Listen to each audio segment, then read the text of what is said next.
going to try something new today. Bree's going to do the intro. Go ahead, babe. Okay. Welcome back to Life in Abundance with the Gentrys. We are Mark and Bree Gentry, and we are here just to share a little bit of light in our day-to-day life and what we experience as business owners and couples in business together, and just raising three strong, dominant human beings in this household, and the challenges that come with parenting and all the other things. So if you are following along, whatever podcast platform you are listening on, please leave us a 5-star review, and or if you are watching on YouTube, please subscribe, because that helps us out. And also, we want to invite you, if you are not following us on Instagram, I'd love for you to follow.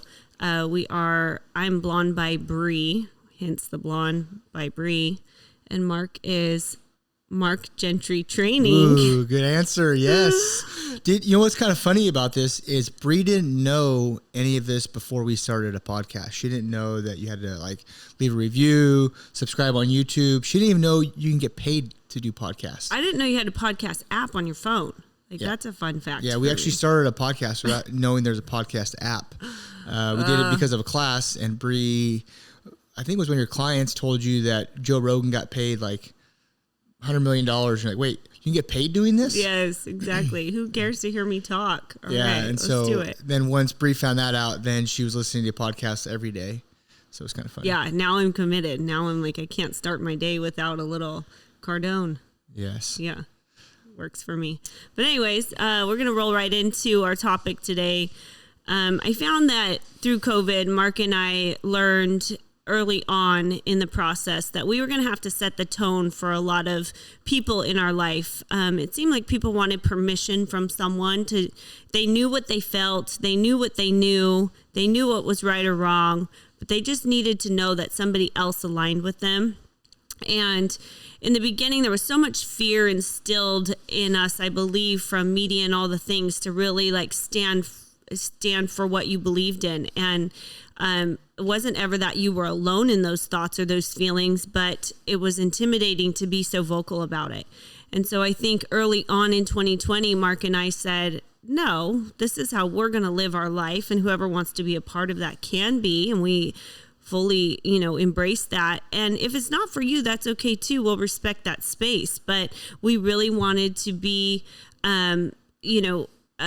clear on what our feelings were, and not waver from that. And I think that people all around us were like, oh, good, I was feeling the same way. I didn't want to be the one to say. And it seemed like relationship after relationship that came about, and it really pushed us into a leadership role that maybe we didn't even ask for. We just decided for our household, this was how we were going to operate. And it was interesting to see all the people align with us when you're being told that nobody does. So it was interesting. We felt like for our life, we didn't really change all that much through COVID, because we were in survival mode, and we were forced into a position to just set the tone for what we were going to do, and whoever wanted to be a part of that could be, and whoever didn't, we respected that space also. So we're going to talk today about just being ruthlessly committed to your morals and beliefs and not wavering. And we find that everything in business, in your relationship, in your just being, all stems or goes back to the foundation of who you are in your being, and being committed to that and not wavering. And everything else is built on that foundation. And I think that's something that people struggle with, even just questioning their foundation. What even is that for you? And I speak vocally about this behind my salon chair in business in general, and or I speak openly about it. And anyone that comes to me for a service, they know where I stand right away. If I don't set that tone on social media for you, I don't feel like anyone's surprised when they walk in that is my heart, and that's who I am. So I feel confident in that too, because I know who I am. Yep. Yeah. We were having that conversation on the way home last weekend about how disciplined you have to be to have it all with your body being balanced in business, is to be such not wavering from what you believe in, and day to day doing it every single day. And I think for me during COVID, I was like 80% good and 20% bad, where if I was 100% all in, man, I look at COVID as it could have been way different for me and for us as far as business, as far as family and all those things about my business. I was so scared about what was going to happen. And if I was in my daily wins back then, I would have crushed it.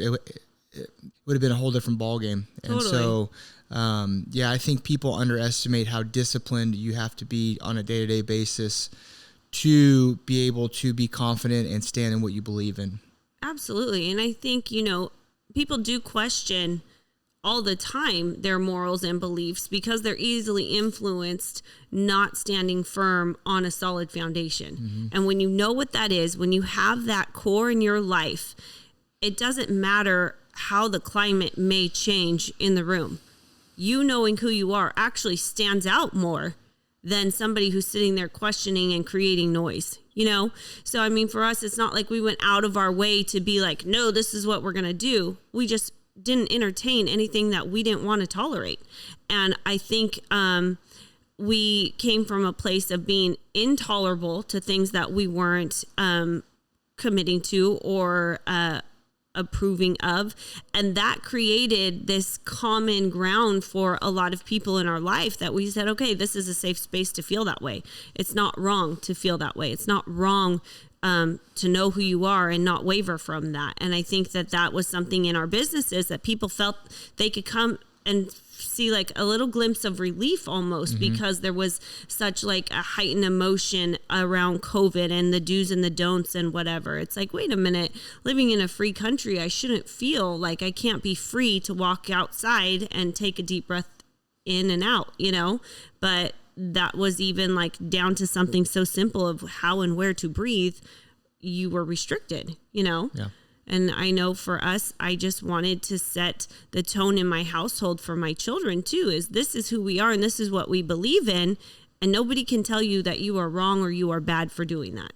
And we're just not even welcoming or entertaining that in this place. Yeah, for sure. And and I know most people don't want to stress, right? And when you stress, that's when you grow. That's when you get uncomfortable. That's when you change things. And during COVID, right, a lot of people didn't want to, they were already stressed to begin with, but it was the wrong kind of stress. They weren't stressing themselves to make them better, right? And we did a lot of things, like we had church in the orchard that we did for a couple months. We had dinner parties and all those kind of things that were in some ways stressful, right? Because you're having, 80 to 100 people when back then they had actually helicopters flying around. And if you posted on Instagram, cops would show up and all that kind of stuff. And, we believed in so heartily that we were like, we're going to do this and we need this and people need this. And we did it. And there was some of the greatest days and nights that we had with people. Like we had church in the orchard and we had some amazing times. We had a big fire about 45 minutes away from us, and a family lost their house. And the next day, they lost everything. Yeah, they didn't just lose their house. Yeah, they lost everything. And they were down here the next day, and we ended up having lunch with them here at the house, and just be able to like break bread and talk. And it was one of those moments where, they really had nowhere to go, and it was COVID, so they didn't, they couldn't go anywhere, and they could come here. And so that was pretty amazing. And that was one of those things where we were so confident in what we wanted to do, and did it. And it influenced everyone, I feel like, around us in a positive way. And, like we say, we had these dinner parties and whatnot. We had dinner parties for local restaurants to pay their rent for the month. It wasn't like we were just leisurely, hey, we're going to have a rager, It was really to help our community. We did a prayer walk through Old Town Clovis in April, and it wasn't just to come and pray over our little town. It was, hey, go and spend money in these small businesses who aren't sure if they're going to be open tomorrow. Go and buy a ice cream scoop or a throw pillow or some hair product from one of our neighboring businesses to help support them and let them know, like, hey, there is light through all of this. And we were meant to be there, I believe, as a staple business so that we could help support those that didn't maybe feel so comfortably to speak out about what they believed in firmly, you know? Yeah. But going back to like the day-to-day discipline and having that consistency in your life through COVID or not through COVID, it just really helps you to show up every day in your confident self of, this is who I am and I'm not going to waver for anyone. And it's not that we aren't open to hearing other people's ideas, but usually when you let somebody have that platform, the conversation slowly shifts when they see how confident you are in who you are and what you believe in. And it sometimes triggers an insecurity of maybe they are not. And so we've had to kind of work the room, if you will, in conversations behind the chair for me and in the gym for Mark, that you have to be sensitive because people do feel threatened by your confidence or whatever. It doesn't mean that I change or I compromise who I am for them, for their comfort, but I also allow them the space that, hey, if that's how you feel, that's okay, but it doesn't mean that you're going to push those ideas or feelings on me. And I know this can be a controversial conversation, but when you come at it with grace and when you share God's love through who you are and what you're doing, people are a whole lot more receptive than threatened, you know? Yeah, that's something that you haven't wavered at all ever since I've known you. And that's one thing that I've like flip-flopped on. Mm-hmm. And in the last year, I've been so consistent and disciplined and everything. And it's amazing when you talk to people, how much more confidence you have. I can sit on this podcast and say stuff and like know that I'm doing it. Mm-hmm.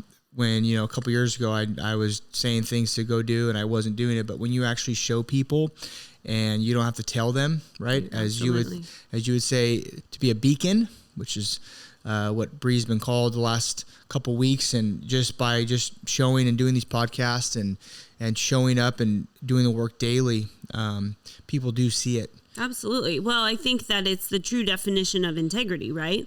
It's not just we're telling you to do all these things. It's like we are living it and doing it. So that's why we can say, or stand behind what we believe in. It's what we do. It's who we are. Yeah. It's not just something we're trying to reference in the Bible or in a book. It's like, no, we show up because this is what we do in our life. We can talk firmly about this because I am living it. Yeah. When somebody is insecure about what they're preaching, it's usually because they're not living it. You know what I mean? And I can tell you right now that it's a calling, I believe, within my core, because sometimes I don't want to do it. Sometimes you're called to do something you don't really want at that time in life. And I know that that's God speaking to me because I'm like, I really want to be resistant to this right now because it doesn't fit within my agenda, within my time frame. And that's how I know I need to surrender and be obedient. And I think most people don't because that is harder. Yeah. You know what I mean? Well, I mean, like it's I'm not drinking right now. Like for us, we're like week 5, and went to dinner there tonight, and I was like, "So, what do you think about not drinking?" She's like, "I want to have a drink right now." And I was like, "No, I know. So do I, right?"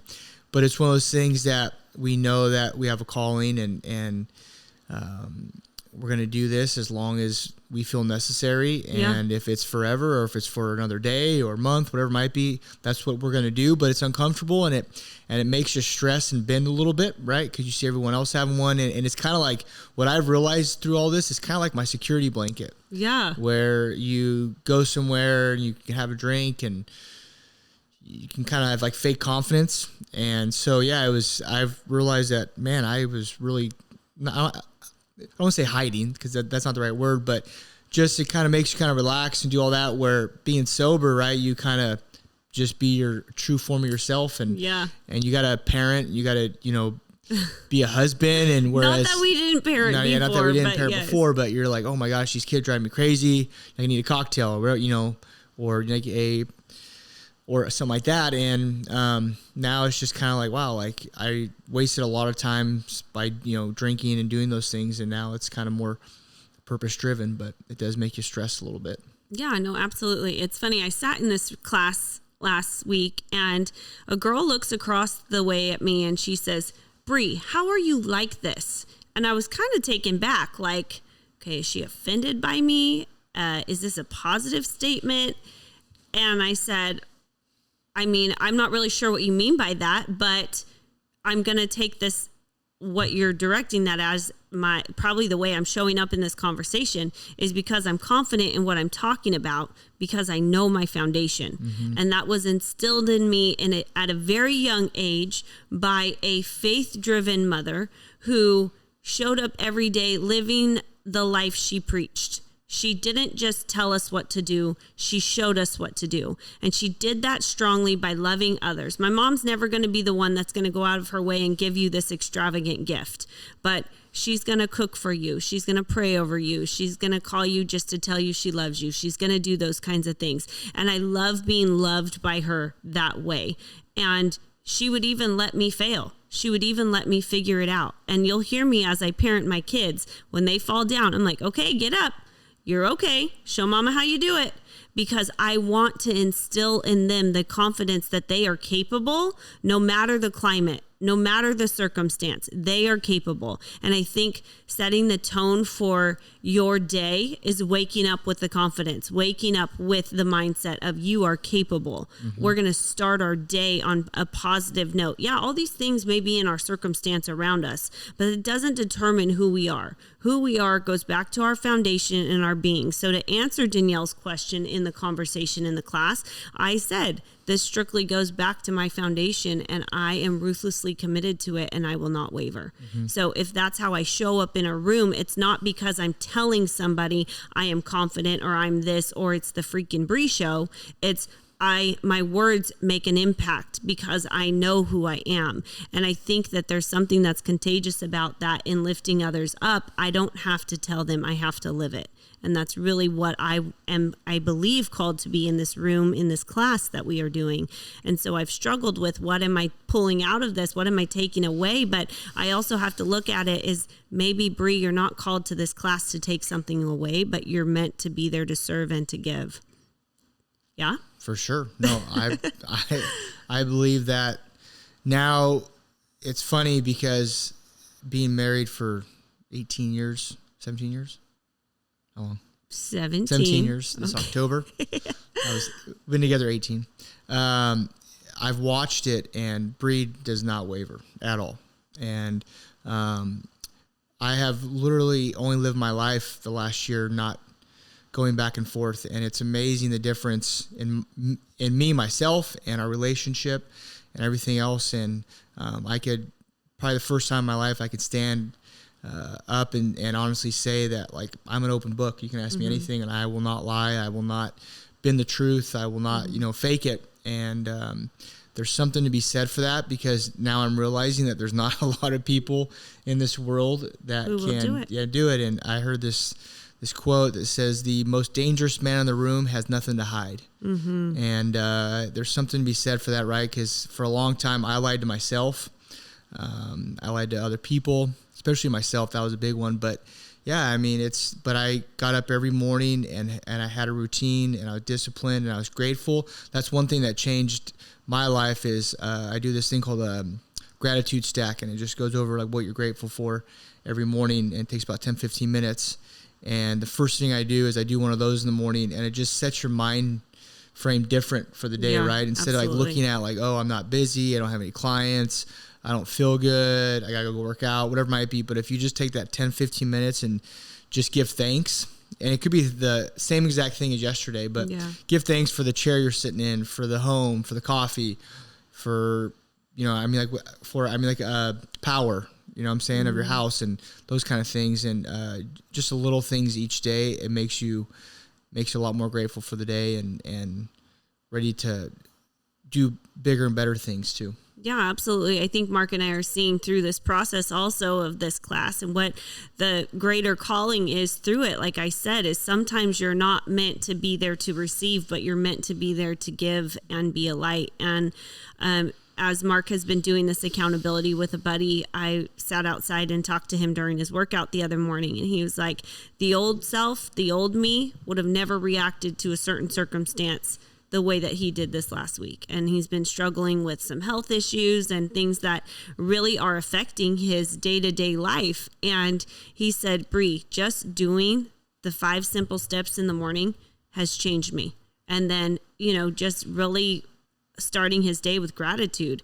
And I felt it in him. He wasn't just blowing smoke and using words. He was a different person. He showed up that day a different person. And I know in that accountability, sometimes you just need someone to give it to you straight. Yeah. And I know through this class, that may be part of what I give is kind of a no bullshit mentality, because I really want to show up for these people. And someone who makes you feel comfortable in telling you what you want to hear isn't someone that's really rooting for you to grow. And I know that I'm always going to be the friend that might make you a little uncomfortable, but it's all in the intentions to watch you grow, And I think that you have become that man also. And I know this is funny, as you're talking about how you really have taken the last year to show up for yourself. I can tell you, ladies, one of the most attractive things to me as a wife is to see my husband show up for himself every day and want to be better for himself, to be better for me. So as he's getting all muscly, I'm gonna cry. I know, as he's getting all muscly and looking so buff and all, I love the way that his physique has changed and look, but I love more so how he's finding value in himself and wants to be better for not just him, but us. Thank you. You're welcome. That was... I'm glad that's recorded because I'm going to listen to it every day. But I guess that doesn't happen. But whatever. So we got in a argument, or I got mad. I shouldn't say we got an argument. I was mad last Monday, I think it was. Which one? The Monday when I came back to the hotel room. Yeah, I came back to the hotel room and good. And I went back to my old bottled up and explode, right? And which hasn't happened in a long time. Would you say? Yeah, you're right. And so it triggered a lot of things for Bree about me going backwards and all that stuff. And we had dinner, we had date night, like Wednesday or Thursday, I think, when we got back. Tuesday night, yeah. And I told her, I said, you don't have to believe this, but I believe it, that I have developed such good habits and discipline that I will not go back to my old self. Mm-hmm. Because I've done the work, and yes, that was a glimpse of my old self and my old bad habits, which are always going to be in me, right? But I've developed such good habits that I will not go back to what I was doing. Well, and I think that you've developed tools to help address the weaknesses of falling short. You know what I mean? That yes, this may have triggered you, but now you have the tools to work through that. If it's sitting there and stacking, rather than blowing up and being like, this is everybody else's fault or problem. I just simply said, if you want something and you don't communicate it, that is you falling short. Yeah. I am not supposed to know or read your mind. So be very clear in your expectations. And the answer might be no. The answer might be, well, that's an unrealistic expectation. But if it is realistic, I definitely want to meet you there because I don't want to see that part of you. I don't want you to feel that way. And that's really being in a relationship fully committed. Mm-hmm. It's 100% both ways because I want to meet you there as much as you want me to be there. You know what I mean? Yeah. And I think that in that moment of stress, fear, and anxiety, I am always going to go back to, oh no, he's spiraling. We're going in the direction I know I don't want to go. But as soon as I can also vocalize that and communicate it, you snap out of it real quick and you're like, you're right. Let's take a step back. Here's what I want from you. Or here's what I need from you. Or here's what I want and I don't care from who because I don't know how to work through this without help. Mm-hmm. And most people can't do that. It's so crazy to me that you cannot communicate what you want. Because trust me, you'll never be in a room with me and wonder what I'm thinking. I can communicate that all day long. That's what I was just thinking, that the more confident someone is and the more disciplined someone is, the easier it is to tell someone what you want, right? Because you come at a place of not being scared, not confident, whatever it might be, but like to have a conversation with you about what I want. And it could be about anything. It could be about work. It could be about time with you, our kids, whatever. And if I come out, if I come at you in a place of discipline and I've done the work, then like I really have nothing to be scared about or afraid to, right? It's usually when your spouse and you aren't doing very good, it's usually because you're not doing very good. Yeah. Right. Or because you're not doing the work. Right. Yeah. And that was, for a long time, I exploded and I got mad and rage is bad, anger is good, right? Because rage, I'm going to say stuff that it's going to hurt and you will probably not forget it, right? My anger, I can at least work through the things. And I had a lot of rage for a long time, and it's still in me. Like, don't get me wrong. I want to just sometimes explode, right? But that's when I go back to my journaling and, separating facts versus feelings. And I feel like the more confident you are and the more disciplined you are, it's a lot easier to separate those facts versus feelings. Absolutely. No, I think that all these tools that you've accumulated over the last year or two, living them day to day is going to help you go back to a controlled anger. Like you said, anger is a feeling, and it's okay to be angry, rage, and be out of control of your own body and words and even actions is a choice. Yeah. And when you have the discipline, it helps you to choose better, So walking away from this, what can we leave our audience in tools to do daily, check-ins with people, things that help them to do better? Let's give them something. Mark and I stopped going to church, and I'll tell you why. It didn't fit within our schedule at the time. But then we quickly came to realize we love our pastor. We love the community. We love the interaction. But really, for us, we wanted to protect our time at home on Sundays. It's our only day that we feel rested together, that we get to do things like this. Actually, our podcast has become our Sunday routine. But it's moments where we get to engage and be together. And God is surrounding us at all times. His presence is here. We welcome that, and we're very conscious of that.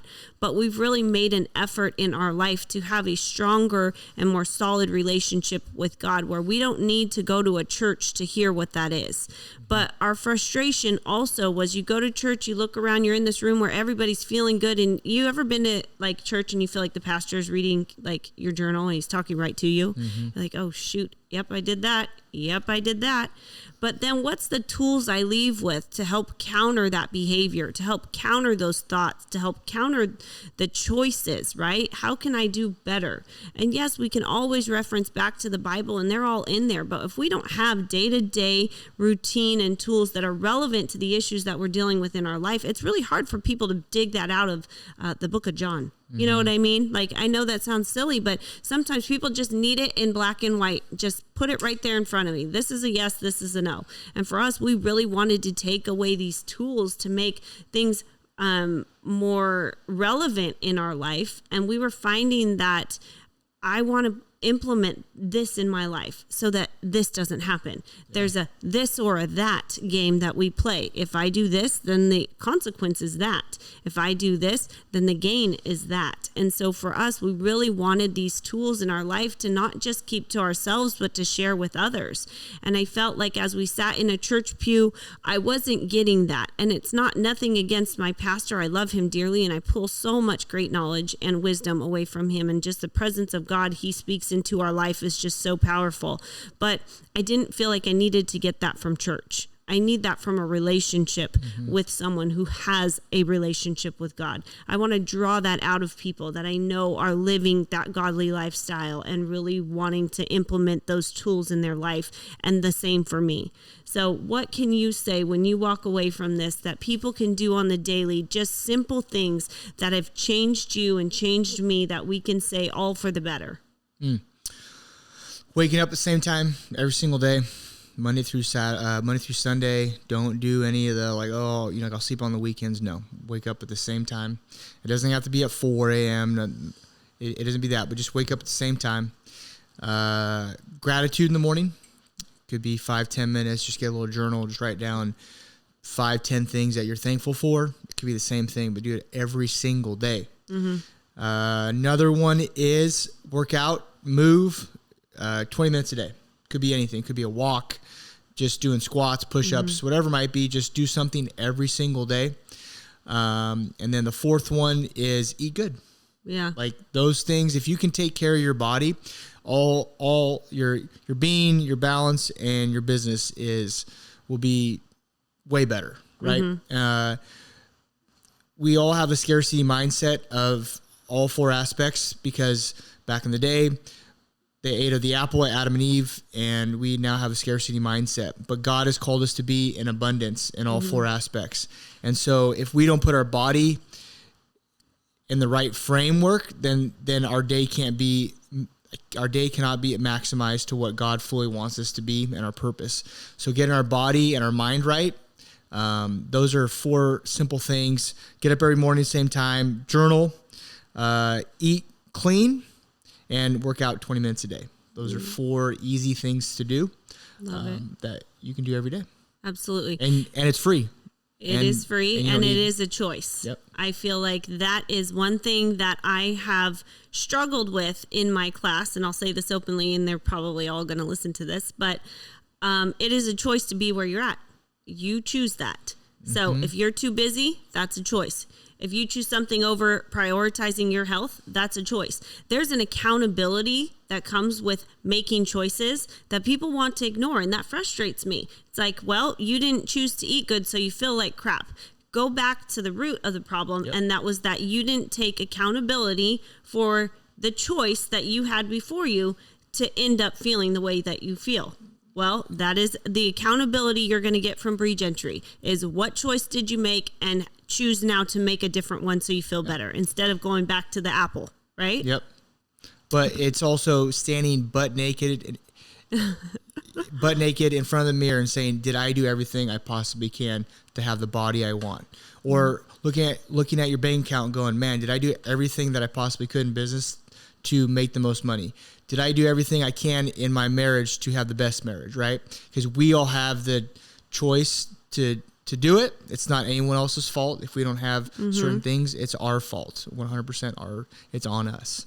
Absolutely. So in my day that I set myself up for success, we call it our power hour in this house.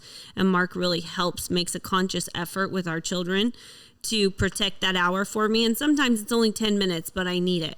And I let him know, and I communicate, I need you right now so I don't explode, just to get my power hour in. And for me, it is journaling. I do my numbers, my daily numbers in business that I have fallen in love with. It's something that motivates me and it excites me, and it helps me course correct when the numbers aren't adding up. I also we've stepped into this meditation in this class that I have never done. I thought it was the dumbest thing ever, you guys. To sit in quiet for 5 minutes and just be in the presence of God is so powerful for me. And I call it my walk and talk with God. And sometimes I'm walking, sometimes I'm sitting, I don't know, but it is protected time that I don't let my phone ring. I don't let my kids need me. It's just 5 minutes that I have that is every day, and that sets me up for success. And I have so much clarity in those moments. It's interesting. You know, God is a God of clarity, and when you call on him for that, it's amazing what you will see and what you will feel when you are open to it. But when you are so consumed with the chaos of life, it's really hard to hear and see those things. And I've mentioned in a podcast before, if you didn't watch it, you need to go back. But I talked about a circumstance in my life where I was literally debilitated on my back, laying on a couch, and I had to be there to hear what God had for me, to see his vision and to hear his voice. I had to be in a place where I experienced this extreme loss so I could be still. And I don't ever want to go back there. So I make a conscious effort to have my walk and talk with God, to hear him.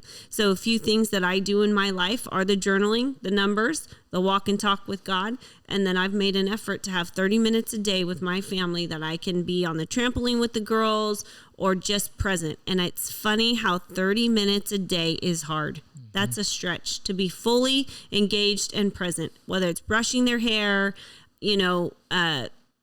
sitting on the counter while Mark makes dinner. We just talked about this the other day. He's like, I like that. I thought I was in his way, but now that I know, because he could communicate, I'm going to sit on the counter more. But anyways, it's things in life like that set us up for success, and that are simple wins, and they're not that hard. And like you said, they're free.